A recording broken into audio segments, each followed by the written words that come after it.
एक बार ठाकुर जी का एक बहुत ही प्यारा भक्त था। वो रोज इमली के पेड़ के नीचे बैठकर ठाकुर जी के भजन कीर्तन किया करता। उसी रास्ते से एक दिन नारद जी जा रहे थे। वो उस भक्त को देखते हैं, उससे पूछते हैं, क्या तुम रोज यहीं बैठकर ठाकुर जी का भजन करते हो? भक्त ने कहा, हाँ, पिछले 30 सालों से मैं ऐसा ही कर रहा हूँ। नारद जी बड़े प्रसन्न हुए। उन्होंने कहा कि अभी मैं भगवान से मिलने जा रहा हूँ। अगर तुम कुछ संदेश देना चाहते हो या उनसे कोई बात कहना चाहते हो तो मुझसे कह दो। भक्त ने कहा, बस एक प्रश्न है मेरा कि मुझे भगवान दर्शन कब देंगे? नारद जी ने कहा, ठीक है।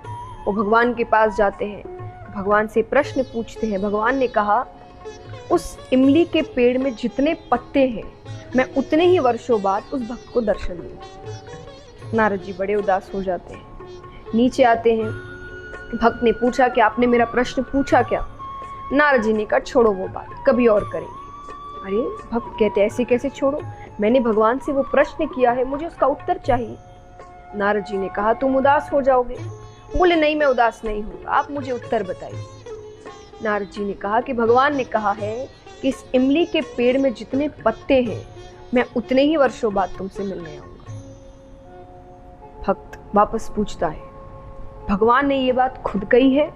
नारद जी ने कहा, अपने मुख से कही है। बोले, हाँ। बोले, मुझसे मिलने के लिए भगवान ने ये उत्तर दिया है? नारद जी ने कहा, हाँ भाई, भगवान ने ये कहा है। ये सुनने के बाद वो जोर नाचने लगता है, इतना मग्न हो जाता है, नृत्य करने लगता है, भजन गाने लगता है। ऐसा करते करते अचानक वहां पर भगवान प्रकट हो जाते हैं उसे दर्शन देने के लिए। नारद जी को बात अच्छी नहीं लगती। नारद जी ने भगवान से कहा कि आपने तो कहा था कि इस पेड़ में जितने पत्ते हैं आप उतने वर्षों बाद इसे दर्शन देने आएंगे। अरे, जब इतनी जल्दी ही दर्शन देना था तो मुझे क्यों झूठा बनाया? मुझसे क्यों झूठी बात कहलवाई?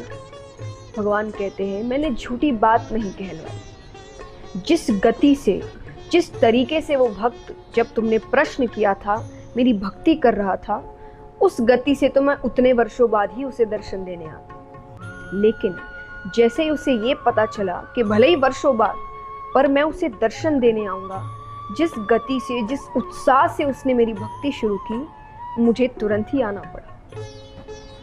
इस कहानी की सीख क्या है कि अगर हम ये सोचते हुए कि जितने वर्ष चलते जा रहे हैं तो हल्की फुल्की मेहनत करते रहते हैं जीवन में, जब मिलना होगा तब मिल जाएगा, तो उस प्रकार से आपको काफ़ी समय लगता है। पर अगर आप उन्नति चाहते हैं, सफलता चाहते हैं, तो आपको उस प्रकार की कड़ी मेहनत, उस प्रकार की दृढ़ता, उस प्रकार का उत्साह अपने कार्य में करना होगा। और तभी जिस प्रकार भगवान कुछ मिनटों में ही उसे दर्शन देने आते हैं, बहुत जल्द आपको सफलता प्राप्त होगी। तो मेहनत करिए, पर इस प्रकार करिए कि मानो भगवान आपको जल्द दर्शन देने वाले हैं। उतने ही उत्साह, उतनी ही खुशी और उतने ही दृढ़ता के साथ करिए।